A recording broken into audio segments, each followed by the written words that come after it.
President Yoweri Museveni reaffirmed the government's commitment to prohibiting the export of unprocessed raw materials from Uganda.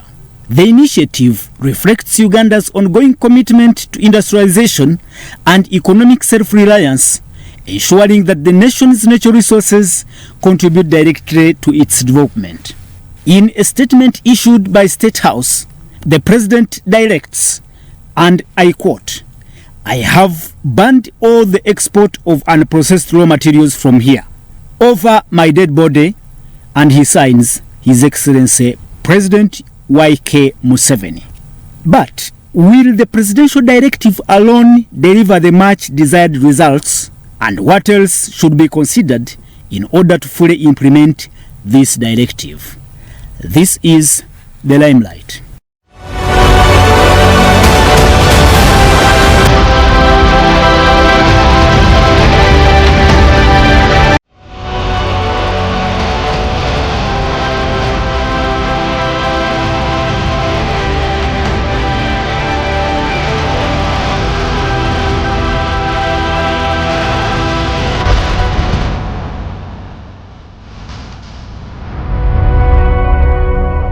The growing rate of youth suicide in Uganda has become a serious public health concern, with several recent cases highlighting the alarming scale of this crisis. The psychiatrists pointed to factors such as poor parenting styles, peer pressure and bullying in schools, all exacerbating mental health struggles, calling on the government to strengthen counseling services, particularly in rural areas where mental health services are scarce.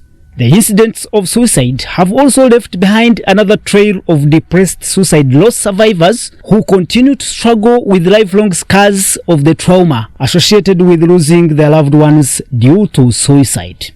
But what is it like to lose someone to suicide, and what kind of experience suicide loss survivors go through? What do they have to say about this emerging crisis? This is The Limelight.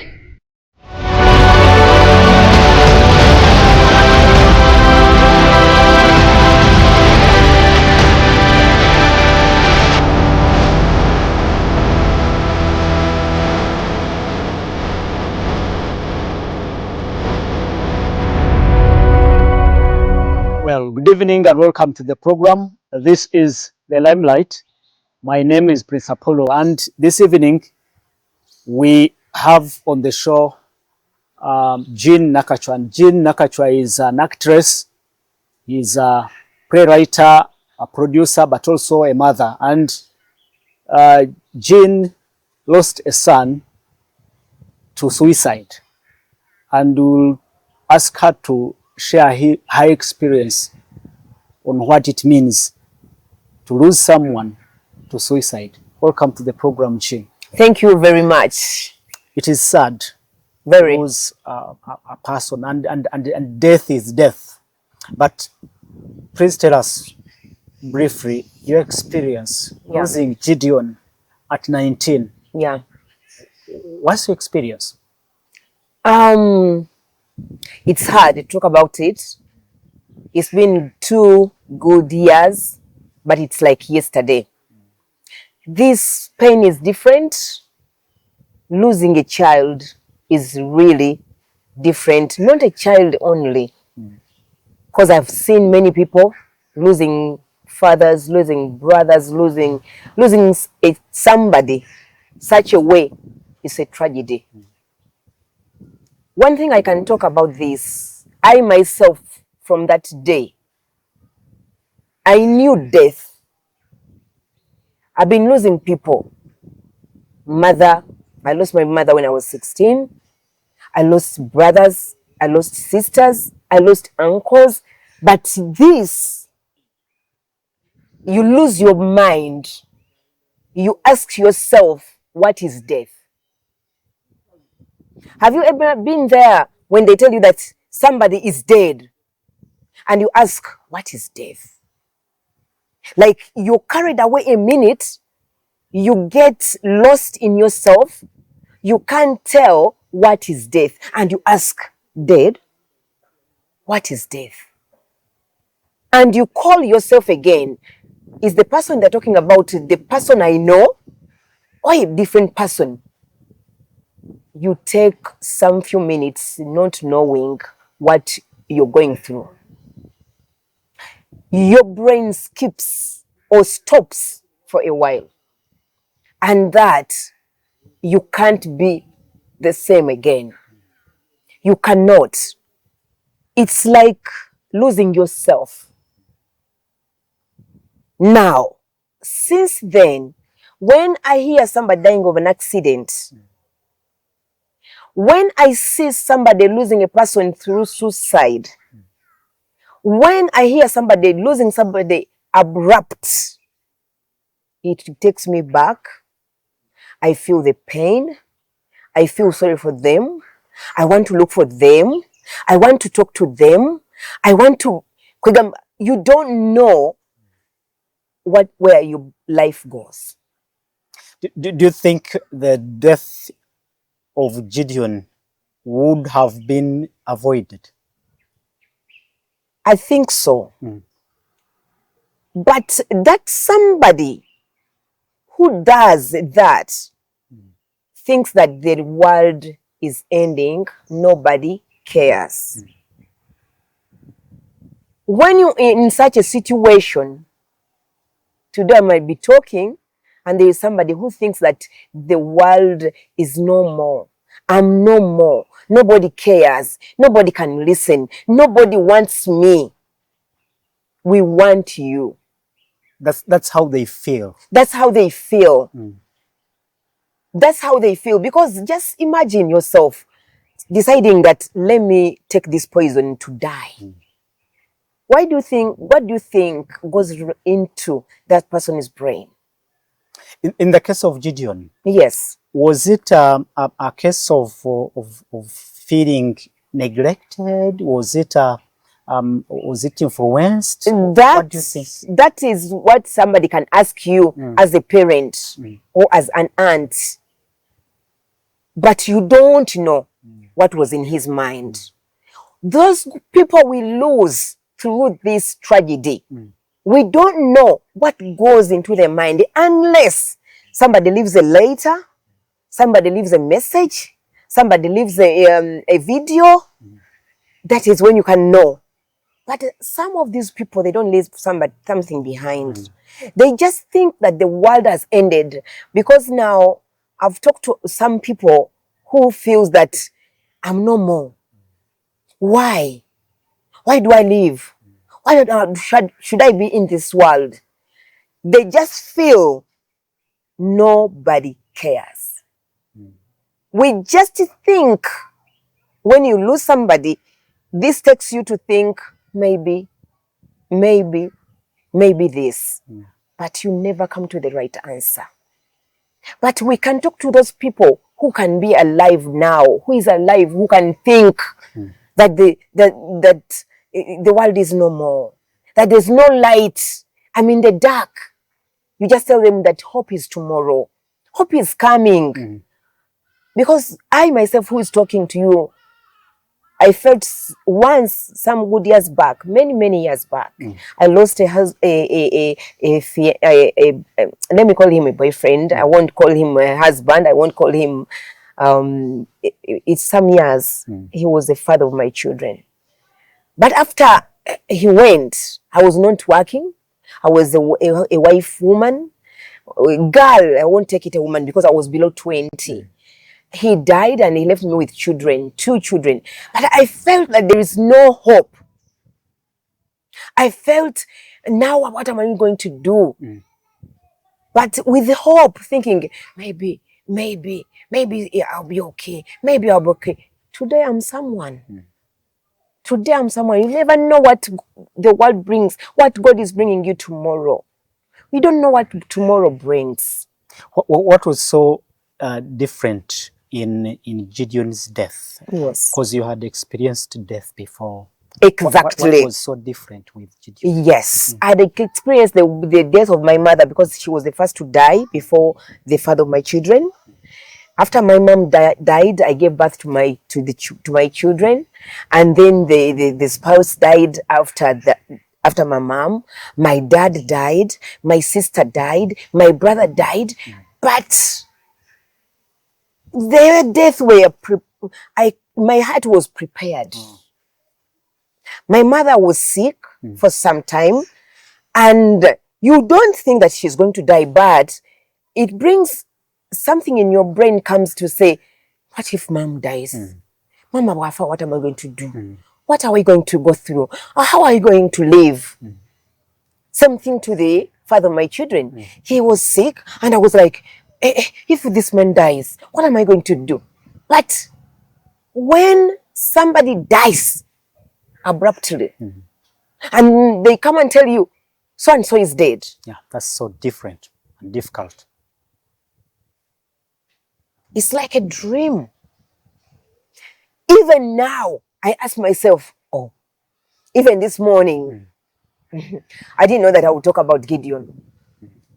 But for some reason, he came into my mind today. And I was like, eh? I was listening to a program on the radio.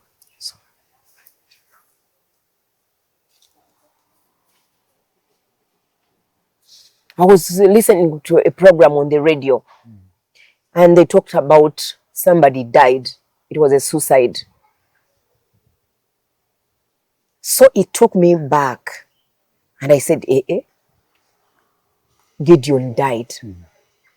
So this death, imagine when they talk about the radio, about death, when people die, it doesn't take me deep to my mom. She's my mother. I miss her so deeply. I have many memories on her. I had many words she was telling me. Because sometimes she would tell me, you will have children. You will see how they treat you. If you do this, if you do something, okay, you will see it when you have your children. So sometimes they happen with my children.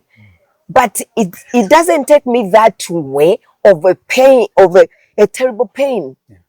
But with Gideon, when I hear that somebody committed suicide, it brings back the memories of, and it's bad like memories of bad memory. It's like a needle, which I can't help. The pain comes, tears start rolling, and you ask, was I going to be able to help him if he talked to me? And the most painful part is what really happened to him. Have you ever taken time to meet either counseling psychologist or for professional counseling or something? My sister has sought help in that way. Myself, we did a charity. This is the charity, Yeah, Gideon Gideon WK Foundation Limited.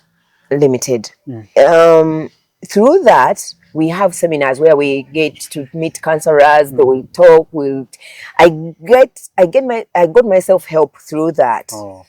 And another help I really get is talking to people. I feel I have helped. It gives me strength if I feel I have saved at least one person or two. And another thing which helps me to move forward is with Gideon WK Foundation, it's us to push it. If it happened to Gideon, is Gideon going to be able to help other souls to come back to life, to know that they are loved, to know that this is not the way to take your life, to know that your family loves you, to know that when you go, you leave a terrible pain, which is a lifetime pain. So this makes me feel that I need to help others. So in this tragedy, I got my life went to, because with my body I have pressure, and it came from this tragedy. So I feel you developed other Yes, complications, exactly. And I'm on health issues. Exactly. Check on them. They will tell them whenever you need because those parents go through a lot. They can go to bed to sleep and they can't sleep. But remember, they have other children to take care of, to look for food, school fees, health, etc.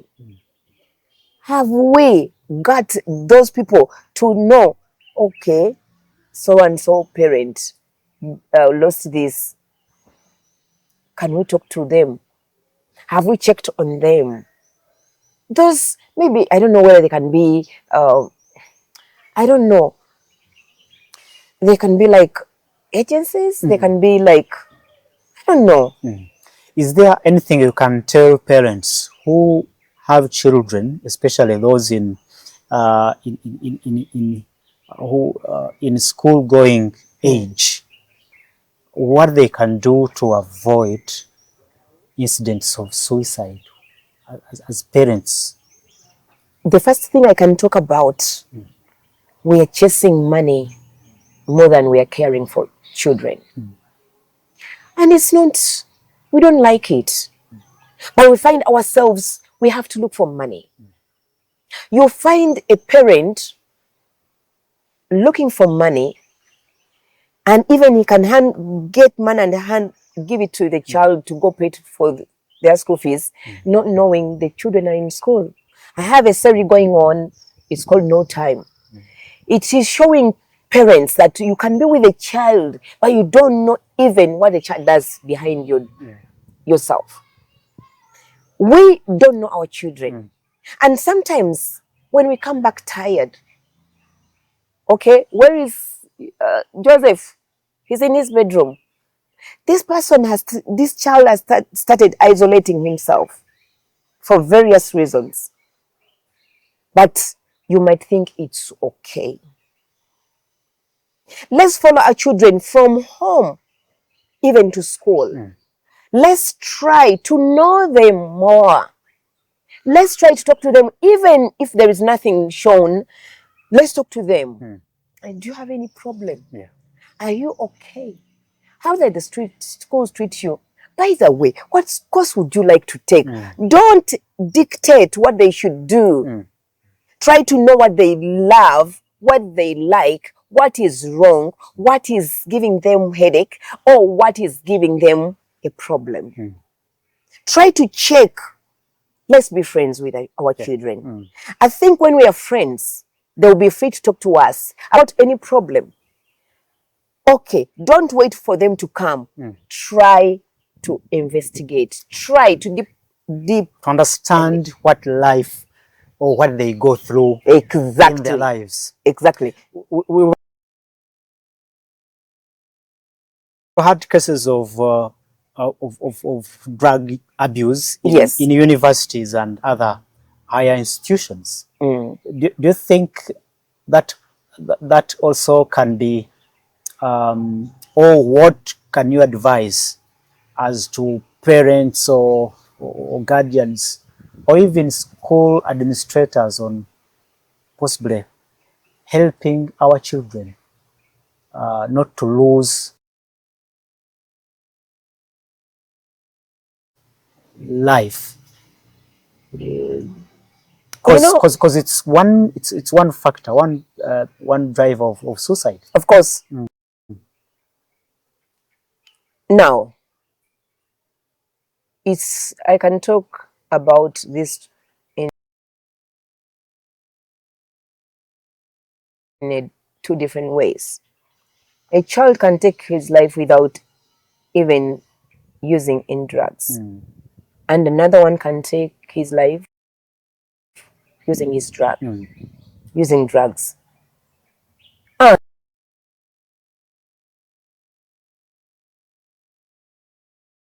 some can be lifeless using drugs, then they're there. Let's try to fight it with our children. I'm thinking talking to our children will help.